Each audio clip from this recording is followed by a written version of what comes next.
Now, Mr. Preston, please come forward. Before call costs, again, on the 4th, we're going to have Yuba County debates, and they're going to be debates. We're going to fire them up, we're going to make them answer questions, and we will present them with coordination. And it is important because all other counties, I live in Yuba County, know that a lot of people here from Sutter County, Butte County. We can form our own COG, we can form our own council, area council of government. So if we can bail out a SACOG and get into our own COG, we'd be much better off. So these elections are important to us all. Now, Mr. Paul.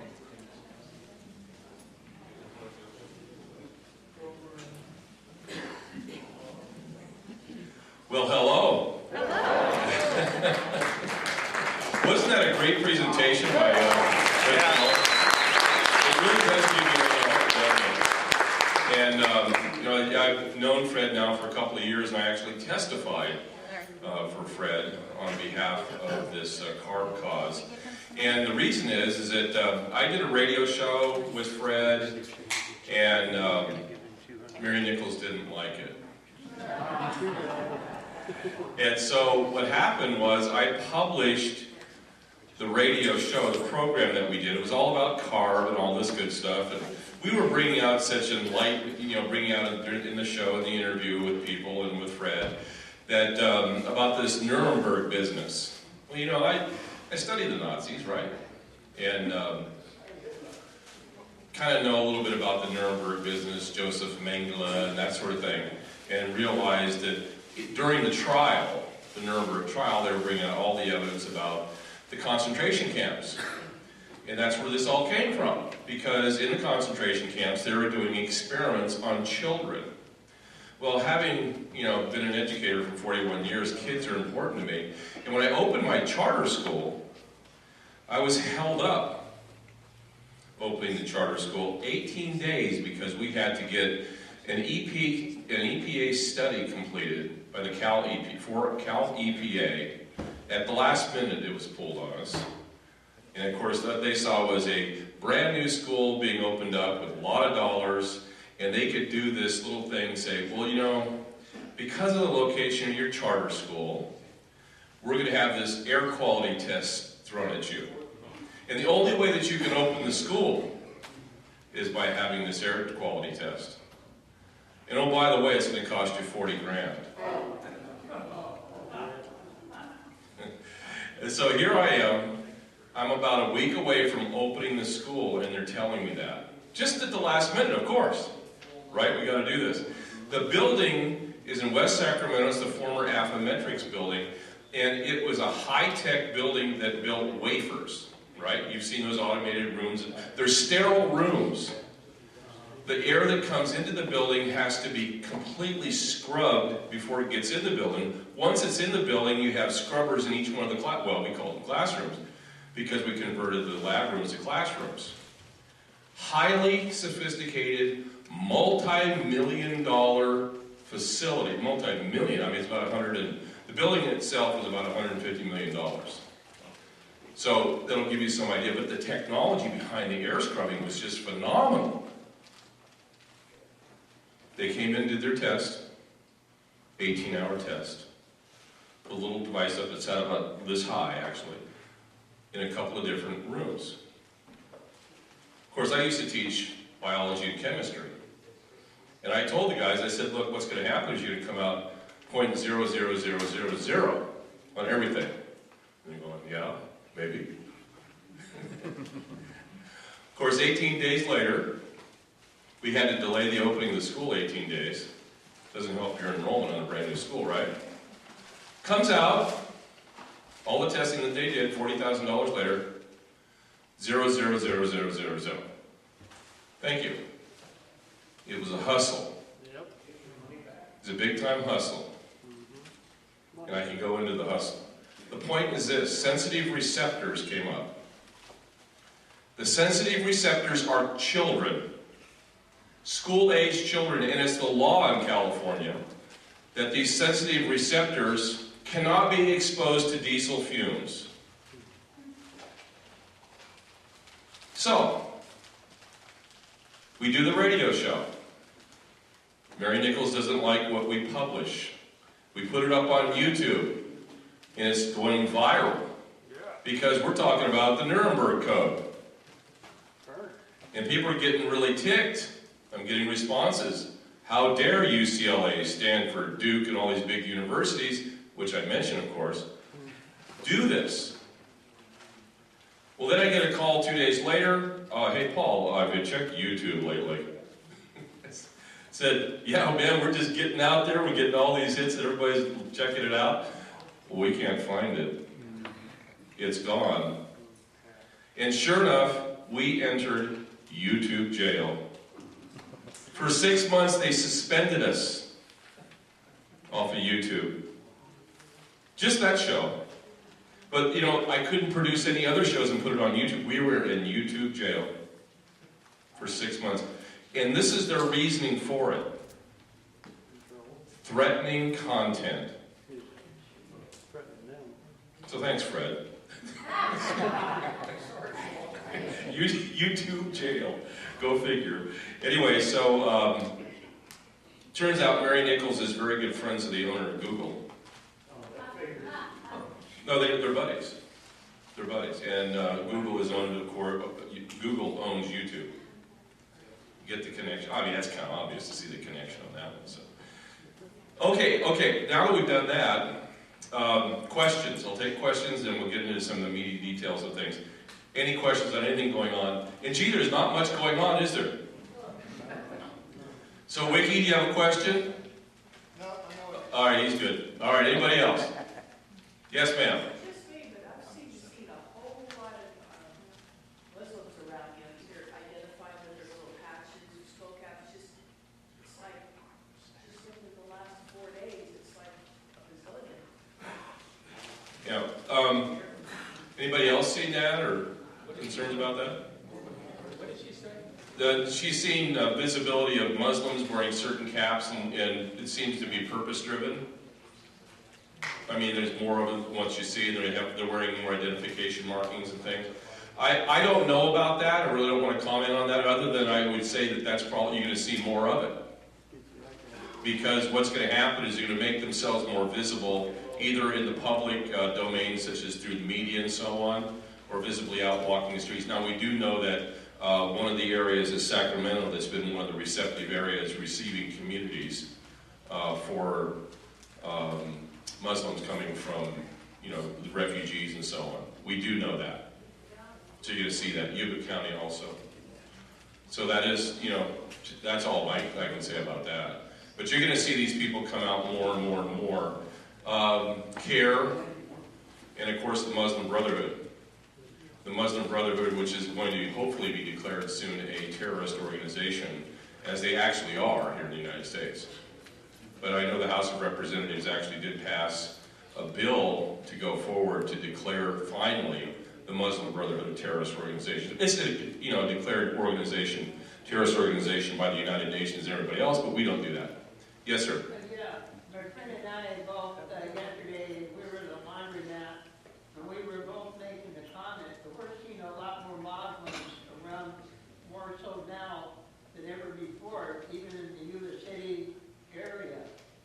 Well, let's talk about the demographic shift, and let's talk about immigration. We've been talking about this for over a year and a half now, and so this is a good gauge to see this is what happens when you try and shift the demographics by population dynamics in a country.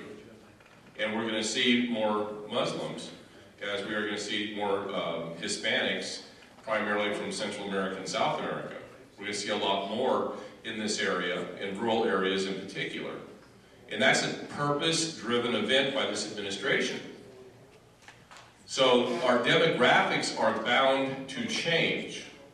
And this is the end result of Obama bringing in all these immigrants that were considered to be asylum seekers because they're from war-torn countries, in the Middle East in particular, and they're flying them over here in wholesale, so we're going to start to see that now. We're going to experience it here, especially up in Northern California, because this is a target-rich environment for them to be at. So we're going to start to see that now more and more and more.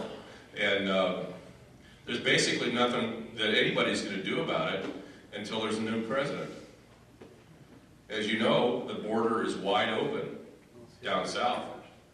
This president is not enforcing any laws down there. Everybody's just come on in. And that's part of this demographic shift that has been promised to you by the president. And primarily it's coming from Islamic countries and Latin-speaking countries. And these are all being promulgated. I mean, the money for this, we're paying for. These immigrants are coming to this country. It's the New Americans program. It's the Welcoming Communities program by President Barack Hussein Obama. And the churches, Catholic churches in particular, are getting rewarded handsomely for this. Billions of dollars are going to Catholic charities and other church organizations to pay for the resettlement of these refugees. Billions. Is trafficking in human flesh and slavery, which we've been talking about for 2 years on the radio. Yes, sir. Paul, now I know why you haven't had me back on the show. Bad boy. The gentleman that asked about how we teach and get kids interested, young people in the Constitution. What's your idea about that? Well, this is I'm glad you asked that question because it's really kind of at the heart of what I have to talk about tonight. You know, I went to CPAC here recently, and when I talked to you guys the last time, I said one of the greatest things that we saw there was the youth movement. Clearly 45% of the people in the audience were 35 and younger, teenagers to 35. I mean, it was really heartening. And I know when John B. Wells and I were on the radio together, and we were doing radio, we kind of hung out and stuff like that. Not a bad guy to hang out with, actually. He opens his mouth, and it's just golden voice, and people just do this. It's amazing. But the one thing that he and I noticed were the kids. It was just amazing to see the youth movement. These are kids that want conservatism. They don't want republicanism. They don't want the Republican Party. Although they were being cheerled against, in a hateful fashion, in my opinion, against Donald Trump. But in the equation, it was then it was Ted Cruz and everybody loved Rubio. That was the leadership, if you will, of the party that was there organizing it. I'm not blaming candidates. I don't care where you stand on the candidates. But the notion of trying to manipulate people to have hatred towards one or two of the candidates by the leadership there was terrible. And Fox News needs to be called out on that. Absolutely, they were behind it. Fox News. Except for Sean Hannity, who came out and knocked it out of the park. He didn't want any part of that. But the kids want that. The kids want to be involved. And now we have to hook up with them about the Constitution. The number one target of the globalists is the United States Constitution. That's the target. Destroy the Constitution. You can do that by shooting innocent Americans like Lavoy Finicum, right? Lavoy Finicum wasn't about ranch land. Cliven Bundy's not about ranch land. He's about the Constitution, which scares the hell out of these people. These totalitarians who want to destroy this country are terrified of the Constitution and the elements in it. Lavoy Finicum and Bundy were traveling to John Day in Grant County to teach about the Constitution. And their two state senators to the U.S. Senate deliberately walked into Jim Comey's office and said, "You must put a stop to this virus. The spreading of the Constitution was the virus." Hundreds of people in Harding County are turning out to conferences and workshops to learn about the Constitution. And it scares them to death. They're terrified. We have to connect with everybody on the Constitution. Now, the great news, Carla's standing, she's excited. But how many people showed up, Carla, at the Constitution classroom? How many? 28.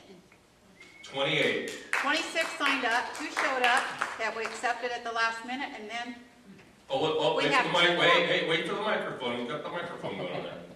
we had 20, we only wanted 5 to 10. It's not even on. Is it on? Is it on? Let's be technically correct. I mean, look at the Tea Party paid for these. So, Is go it ahead. on? Yeah.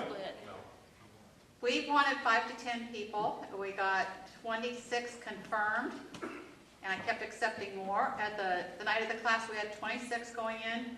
2 showed up asking if they could come, and I couldn't turn them away. And then since then, we have had 2 more ask if they could come a week late, and I'm allowing that. And our last student signed up is Paul Preston, number 30.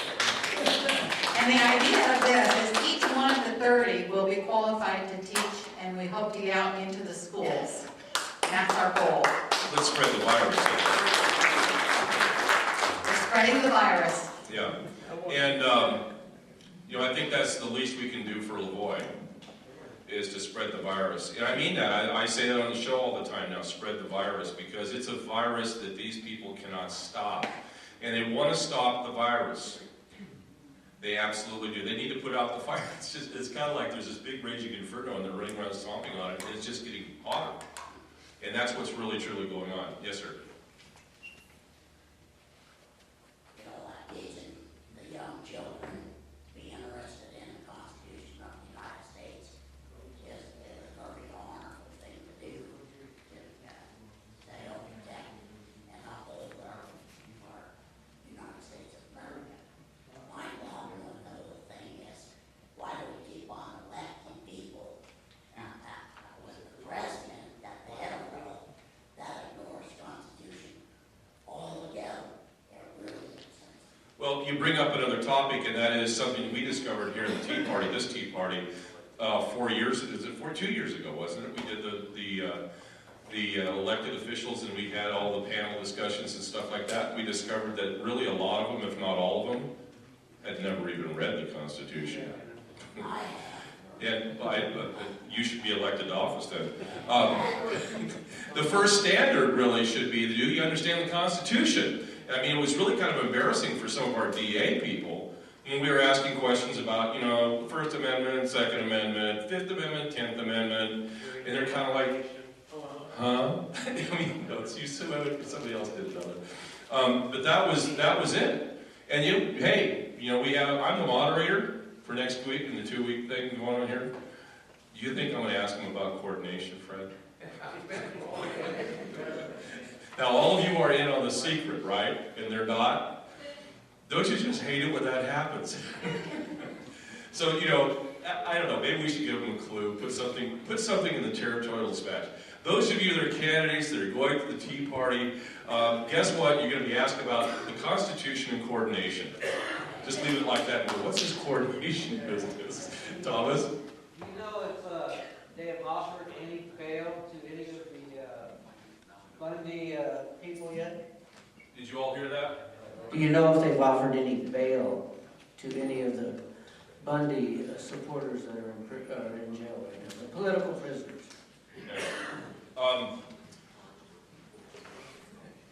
Yes, and some of them are getting out for various reasons, and I think somebody was released actually just yesterday. Ritzheimer was released. Santelli, no, he's not getting out. We were on the air with Michelle Fiore. We've talked with Michelle Fiore, who's the Assemblywoman. I've interviewed her a couple times. We talked to her. Jim White from Northwest Liberty News and Tim Brown. You see Tim Brown's articles all over the place from Freedom Outpost. Okay, so there's a whole network of us that are really trying to get this information out and push it around about what's going on with this, because we're on to them. We're clearly on to them. And they're not liking life. And this goes all the way up to Valerie Jarrett. And I'm just so happy she's not liking life right now. But we understand the plan You know, we've known it's been a plan, you heard Fred talk about this with the Bundy Ranch and what they're trying to do.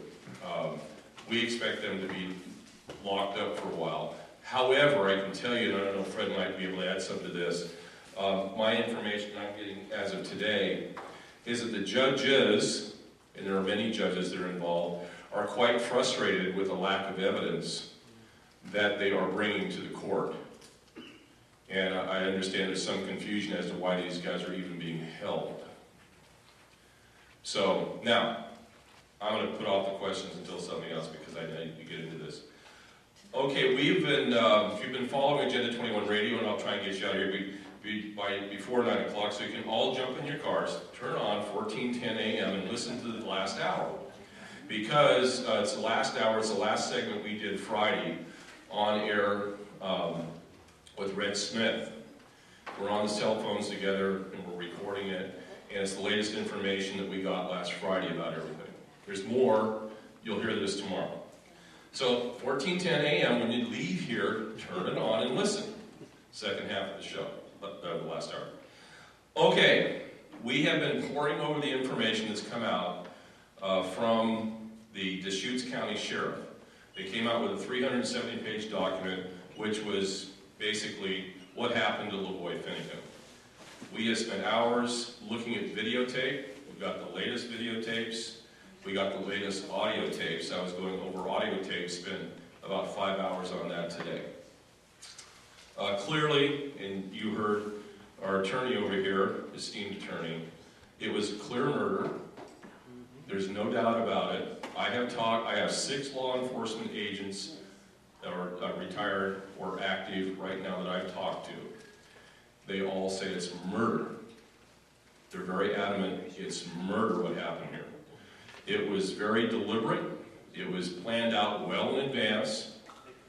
To give you an idea of how well planned out it was, they spent 2 days prepping the ambush point, clearing brush, and setting up sniper blinds to assassinate people. There was not going to be a traffic stop. And now I was told, and Red Smith will validate this because we had very big discussions on January 2nd about this. I had been told that this was an operation that was well planned, months in advance, to take everybody down. And the operation was operated by the CIA, John Brennan. When I went to Texas, I later learned, by talking to special operators there and other people, that this absolutely was a CIA plan. And if you want to see it in action, you want to see what the template looks like, watch the movie 13 Hours about Benghazi. Because remember, that situation was actually prepped by months in advance, wasn't it? They were taking away the guards, they were taking away everything, all the security. It was a setup to get the weapons away from the CIA that had been gathered up, essentially, and then ship them off to Syria, our own State Department behind this, ship them off to Syria and put them in the hands of this new army that Obama formed called ISIS. This is the same type of operational infrastructure in place here. We were told about the retasking of satellites, told about the drones taking off from an abandoned airfield in Wairika. This is a very sophisticated operation. Now, this ambush site, 2 days to prep it in advance.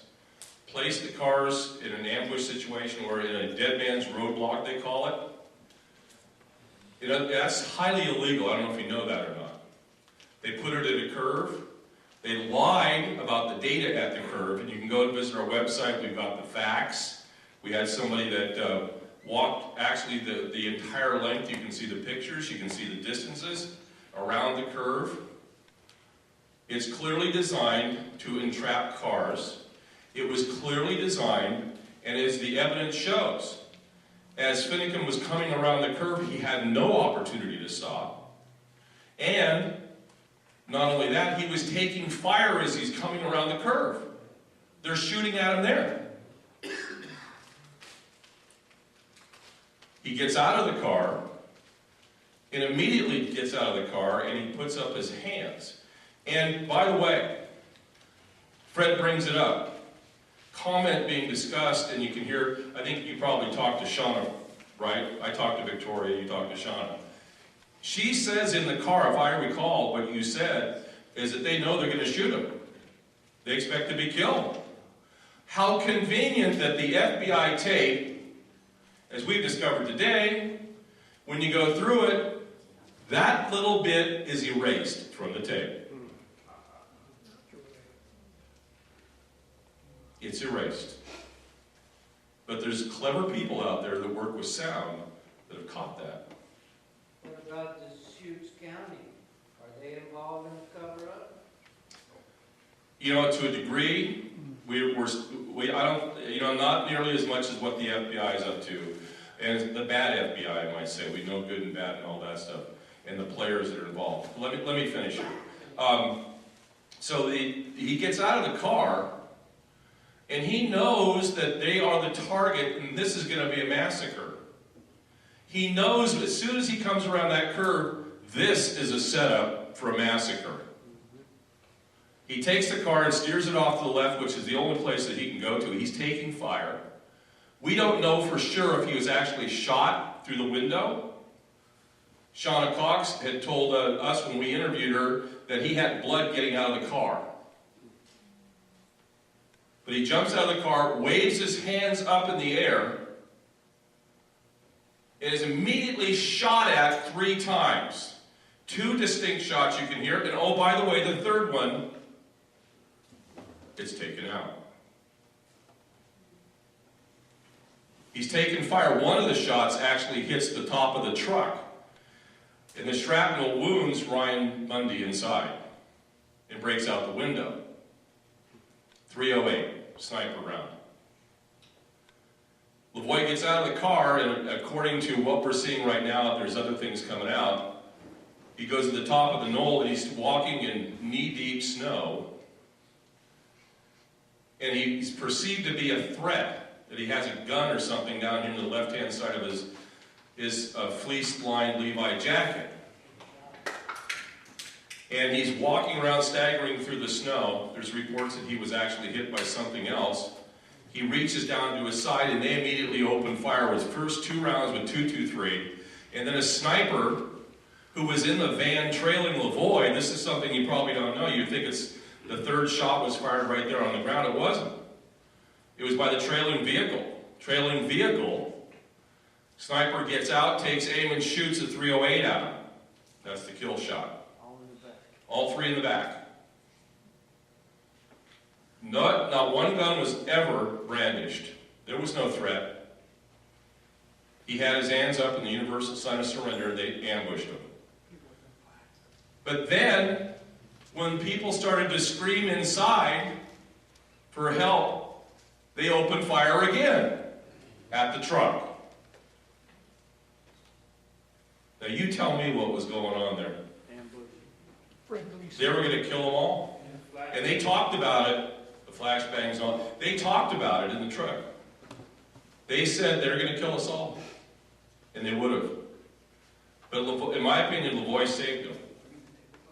And he saved a lot of other people, because now we're starting to figure out what's going on. We've broken down the report, hours on this report. In every page, something is yielded. It's just an amazing story. Every single page, and Defense Counsel is going to have a feast on this. It shows that corruption goes all the way up to the White House. National Command Authority, they call it. They were answering to the United Nations. Because they knew, they were trained. The officers in Oregon State were trained that you had these constitutionalists, guys like you and I. They were up there in Grant County, and they were going to Grant County. John Day, to teach about the Constitution.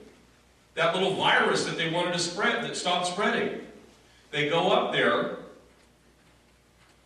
on their way up there, and they get entrapped. That was the threat. That's what they wanted to stop. Well, they haven't stopped it because it's going to spread even more. But I want to go back to where the first stop took place. Because when they actually were asked to pull over, it's kind of interesting. Because the trucks that are used, there's a pickup truck that's got a tool type of configuration to the shell in the back, and then there's a green van. Now, according to Red Smith and others that I've talked to up in that Oregon area of 395, it's been long known that there's banditos, if you will, people who act like the police and pull people over and rob them. And the police out there in the Highway Patrol, the Oregon State Police, have told people, if in fact that happens, tell them that you're going to go to the next police place and you're going to surrender there or whatever, or call 911 if you can. But how convenient the ambush stop had no cell power, no cell towers available. So when they pull over, one of the vans, the pickup right directly behind them, has a red light, has a red and blue light blinking in the windshield on the dashboard. Its white lights are going off, its headlights. The other van, which you can see in the mirror, is blinking its white lights. Immediately when they stop, Ryan Payne, they're asked to put their hands out the window. Ryan Payne puts his hands and head out the window, and they shoot at him. They shoot at him. They haven't really identified themselves and who they are. They just shoot at him. Now, when you watch the video that was produced by the FBI, of course, the first 4 minutes are clipped off. You don't see that. You pick it up when they're discussing that they're going to drive off after Ryan Payne has been taken out of the car. Ryan Payne gets out of the car and he's shot with a grenade launcher shell. Oh, they don't mention that one. That's not mentioned. And what that was a tear gas type of non-lethal, they call it. So if you were in that truck, and you look off in your mirror and you see a car that's pulled you over and it's got two white blinking lights, and you can kind of see in your mirror in the back that there's something going on with red and blue, and no one's identified themselves, what would you do? And you get shot at. Hit the gas. Well, that's what they thought. We're going to get away. What do? They had the discussion. Finally, after much calling out, Lavoy and Ryan are saying, who are you guys? Identify yourselves. So there's a voice that comes up, and some of the audios are there and some of them are not, but the one that's out there currently will show you it. You can actually hear it, especially with the enhanced one. Somebody yells out, Oregon State Police. One time only. And they're kind of like going, is this a traffic stop? And of course they call this a traffic stop. They call it a traffic stop.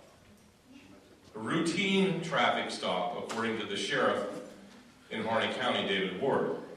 How could a routine traffic stop go so wrong, he said. Gee, well, Dave, I think maybe the first clue was the drone that they flew overhead might give you a clue that something might go wrong. Now, let's get into the FBI agents. We're not sure who the FBI agents are. We know that there are FBI agents there. But the FBI agents that are shooters are not really identified properly because they didn't give their names truthfully to anybody on the scene at the time. Big question that we're looking into, were they mercenaries? They were giving commands to the Oregon State Police. We don't even know who these guys are. As Red Smith says, he said, this is what Red Smith says. He thinks those guys got in an airplane within a half an hour after the shooting and they're gone, never to be found again. That's where this is going.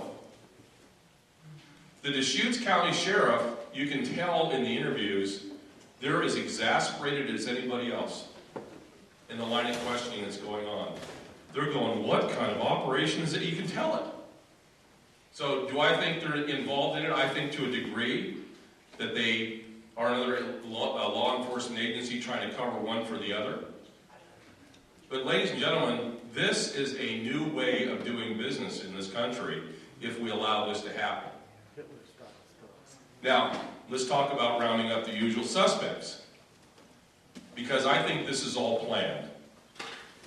It's all planned to kind of get you excited about, well, you know, routine traffic stop, they put up a drone, they bring out 45 people, all gunned up, and they murder you, and that's okay. Yeah, nothing to see here, just move along, right? We can't tolerate that, ladies and gentlemen, because that's really illegal. And it's certainly not constitutional. The next step is this. We want to condition the population to what we want. We want to make this normal. In your mind, you're going to think this is normal now. This is not normal. Hello. Listen, for a routine traffic stop and they throw up a drone on you, guess what? That's not normal. It's not normal. But what really is not normal is what I heard today. What I heard today from Michelle Fiore. She's the assemblywoman in Nevada. Been great. By her calculations on the Friday afternoon show that I did not get to hear until today, I heard about there's an additional roundup of Bundy Ranch Patriots, if you will. And I said, oh, how many? And somebody said, oh, I think there's like 20 more or something like that. Oh, I'm sorry, we're wrong. According to Michelle, it can be as many as 2,000.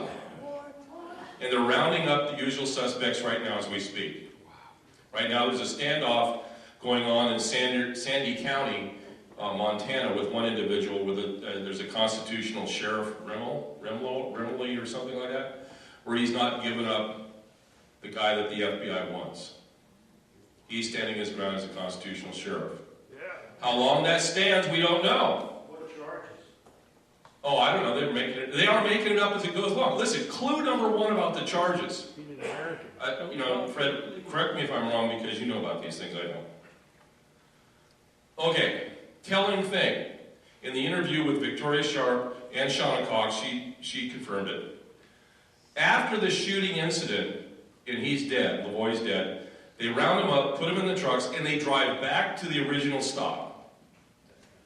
They go back to the original stop, and they're held in the truck for 2 hours. Now, the thing about Victoria is Victoria has to go in, she has to go to the bathroom.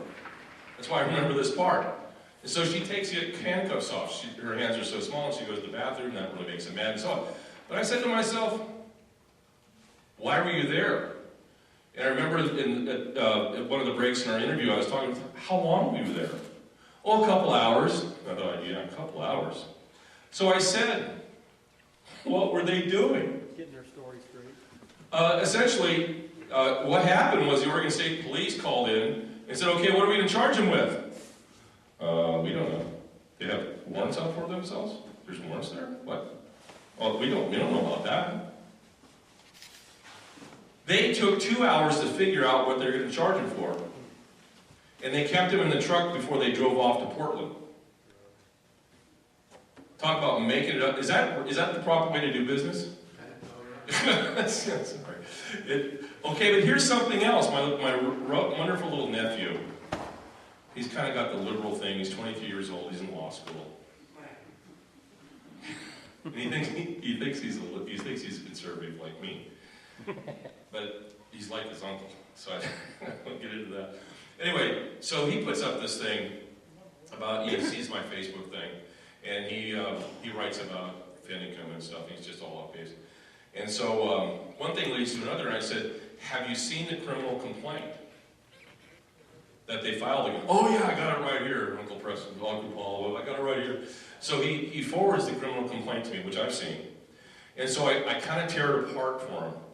And it starts out at the very top, it's against, Bundy, and it doesn't mention Lavoy Finicum in the original charge. If you see it, it's pretty sloppy. And it started in which the January 2nd incident happened. And then they go down the very front page, and they sign it that they want to get warrants and all this stuff. And it's January 26th when they signed it. I said, oh, that's great. But in the upper right-hand corner, when did they file it? January 27th at 9:30. Is that the way you're supposed to do business? No. Thank you, Counselor. Going by plan. So, they were making it up. So, this is the way it was. The shooting occurred, I think, sometime between 3 and 4. So I'm working this through with my nephew. You can see it on Facebook, it's kind of cute. So I called, just out of curiosity, I called the court. And I got a hold of the lady that you file everything through. And this is important to you because this is her, I'll give you her audio language from the phone. I said, yeah, I'm trying to find out, when can I file a complaint in federal court with you? Because I've heard that in some courts you can do it 24/7. Is that right? You can't do that? No? You can with the judge. Okay, all right, well, I was close, wasn't I? That's why I'm not an attorney. So anyway, I wanted to verify, so I said to the girl, I said, what are your hours of operation? 8 to 4:30. I said, great. I said, at what time and what hours can you file a criminal complaint? Long pause. She was on me. Long pause. And I'm just sitting there thinking, she's sweating. It's a wonderful thing. So I said, and then she said, well, a criminal complaint can only be filed with the government. I said, I know. Long pause. And I said, so what time is that? And she hesitantly says, 4:30. Got you. You see, at 4:45 or 4:40 is when the shooting took place.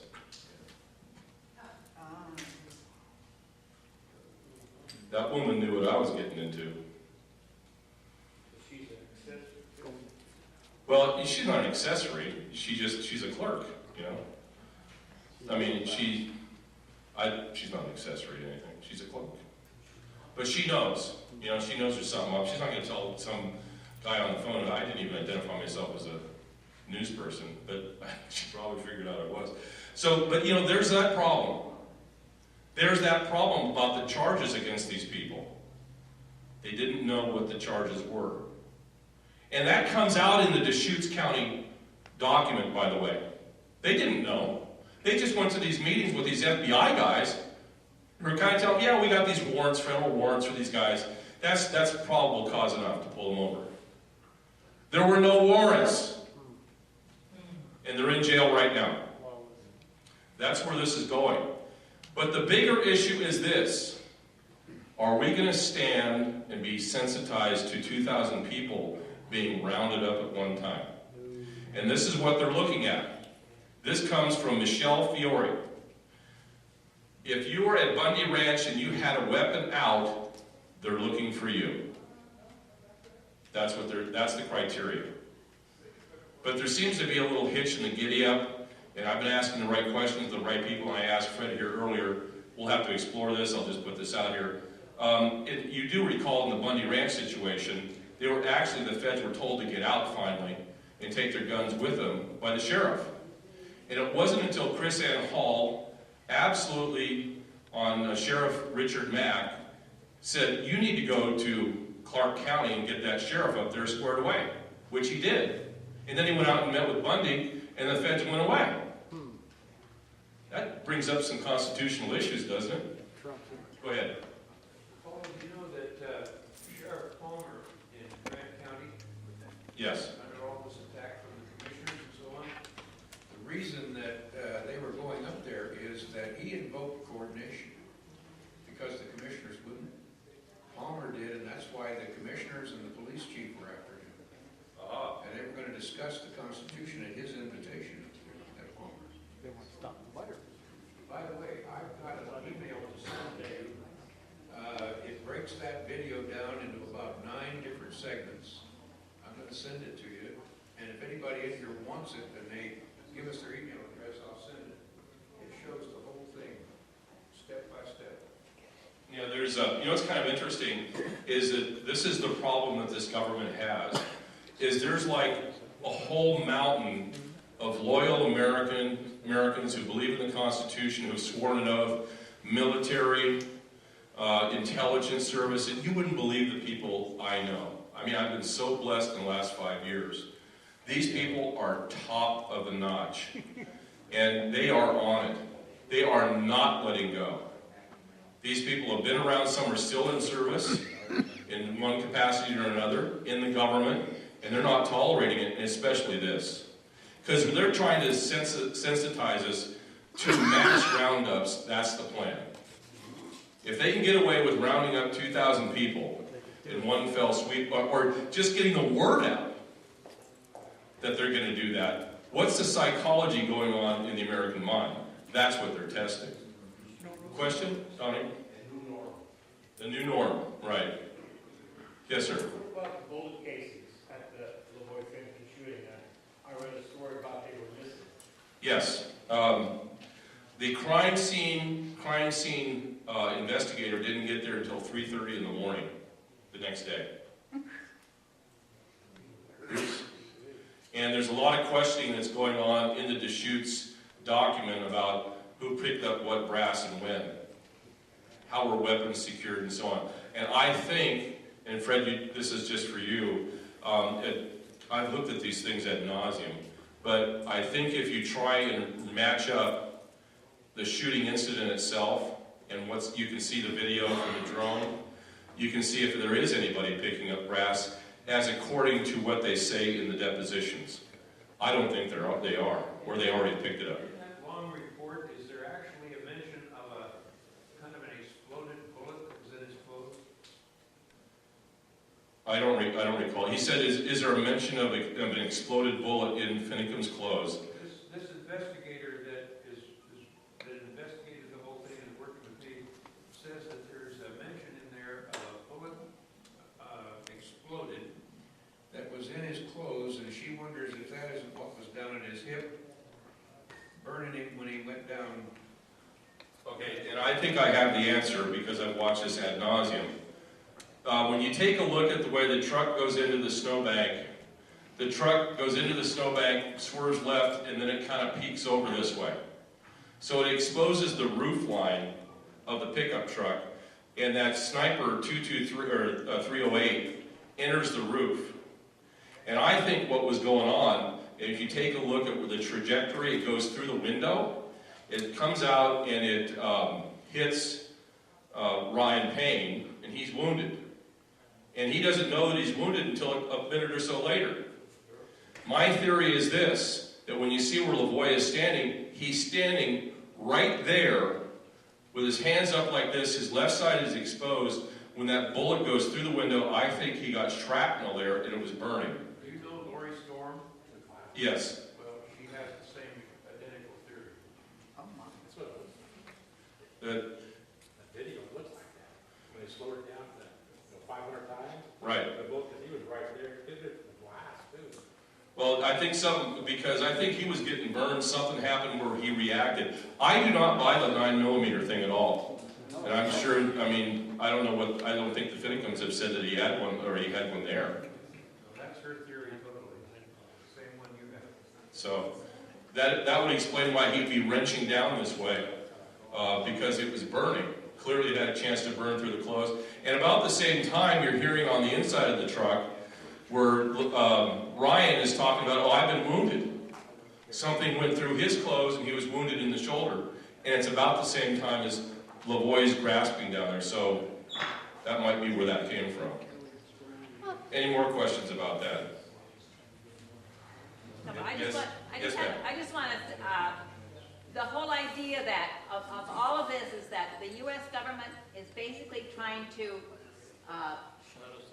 make us see this as an individual incident and not part of their Agenda 21 of taking away our rights to our country. They're trying all the above, yeah. But it is clearly about taking away our rights. It's clearly in Harney County because this is an Agenda 21 operation from the United Nations, clearly. And I don't know if you've listened to some of my show or anything. And by the way, my show is going to be on in about 60 seconds, so we got to break it here. But if you listen to the value of Harney County's mineral assets and resources, it's in the trillions of dollars. It's very rich in uranium and thorium. Bill Gates owns TerraPower, which owns the thorium rights to Harney County. And Uranium One has the uranium rights. They paid the Clinton Foundation when Hillary Clinton was Secretary of State for those rights. That's how it works. That's Agenda 21 in action right there. And this law enforcement action, it says it in the document, that the officers were trained basically against us. And they were really concerned about the constitutionalists and what was going on in Grant County, but they were also concerned about, well, Grant County is a staunch, they have a policy there of no United Nations in Grant County. These guys were surrogates for the United Nations. And we still don't know the names of those original FBI agents.